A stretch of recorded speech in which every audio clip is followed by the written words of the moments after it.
क्या आपने कभी सोचा है अगर आपके सामान से भरा ट्रक रास्ते में अचानक रोक दिया जाए तो क्या होगा? अगर कोई बिना वजह आपके काम में दखल दे तो आप कैसे रिएक्ट करेंगे? दुनिया का सबसे महत्वपूर्ण तेल रास्ता अगर अचानक अनसेफ हो जाए तो क्या असर पड़ेगा? क्या ये सिर्फ एक घटना है या इसके पीछे कोई बड़ा खेल चल रहा है? और सबसे बड़ा सवाल, क्या भारत और ईरान के रिश्तों में दरार आ रही है? अगर आप ऐसे ही इंटरनेशनल मुद्दों को आसान भाषा में समझना चाहते हैं तो वीडियो को लाइक और चैनल को सब्सक्राइब जरूर करें। कल्पना कीजिए, आपने अपने बिजनेस के लिए लाखों का माल खरीदा, ट्रक में लोड किया और वो ट्रक आपके शहर की तरफ आ रहा है, लेकिन रास्ते में अचानक कुछ लोग आते हैं और उस ट्रक पर फायरिंग शुरू कर देते हैं। ना कोई वार्निंग, ना कोई क्लियर रीजन, बस चाउस। अब सोचिए आप पर क्या गुजरेगी। यही कुछ हाल ही में भारत के साथ हुआ है। ये घटना हुई दुनिया के सबसे सेंसिटिव समुद्री रास्तों में से एक, स्ट्रेट ऑफ हार्मुज में। यह वही रास्ता है जहाँ से दुनिया का बहुत बड़ा हिस्सा तेल गुजरता है। मतलब अगर यहाँ कुछ भी गड़बड़ होती है तो असर पूरी दुनिया पर पड़ता है। भारत के दो बड़े तेल टैंकर जग अर्नव और सनमार हेराल्ड, ये दोनों जहाज ईरान से तेल लेकर भारत आ रहे थे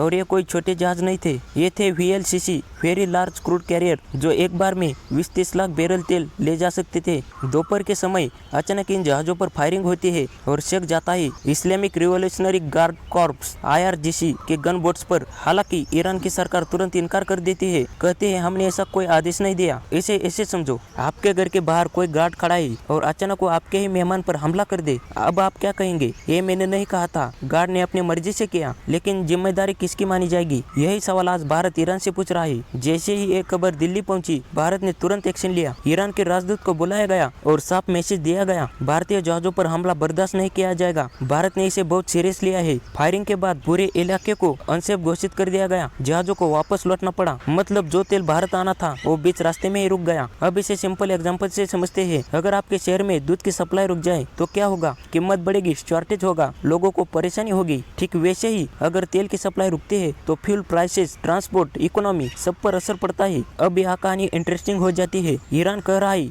ये हमने नहीं किया और 24 घंटे का समय मांग रहा है पूरी सच्चाई बताने के लिए। तो सवाल उठता है, अगर ईरान नहीं तो फिर कौन? कुछ एक्सपर्ट्स का मानना है ये किसी तीसरे देश की साजिश भी हो सकती है ताकि भारत और ईरान के रिश्ते खराब हो जाए। लेकिन ध्यान रहे, अभी तक कुछ भी ऑफिशियली कंफर्म नहीं। ये सिर्फ एक अटैक नहीं है, ये ट्रस्ट का इशू है। इसे ऐसे समझो, अगर आपका दोस्त आपको सामान देकर भेजे और रास्ते में कुछ गलत हो जाए तो वो सबसे पहले किससे सवाल करेगा? आपसे ही ना। यही स्थिति अब ईरान की है। भारत ने साफ कहा है अगर इसमें ईरान का हाथ निकला तो इसे विश्वासघात माना जाएगा और इसके कॉन्सिक्वेंसेस भी होंगे। मतलब इंडिया इस बार सॉफ्ट नहीं है। इस घटना का असर सिर्फ इंडिया ईरान तक सीमित नहीं, पूरा मिडिल ईस्ट सेंसिटिव हो सकता है। ऑयल मार्केट अनस्टेबल हो सकता है, ग्लोबल टेंशन बढ़ सकता है। आज की ये घटना हमें एक बात सिखाती है, दुनिया में सिर्फ दोस्ती काफी नहीं होती, ट्रस्ट और सिक्योरिटी इक्वली इम्पोर्टेंट होते हैं। भारत ने क्लियर कर दिया, हम अपने हितों से समझौता नहीं करेंगे। अब सबकी नजर है अगले 24 घंटे पर और ईरान के जवाब पर। आप क्या सोचते हैं? क्या ये सच में एक गलती थी या इसके पीछे कोई बड़ा इंटरनेशनल गेम चल रहा है? नीचे कमेंट करके जरूर बताइए। अगर आपको वीडियो पसंद आए तो लाइक करें, चैनल को सब्सक्राइब जरूर करें।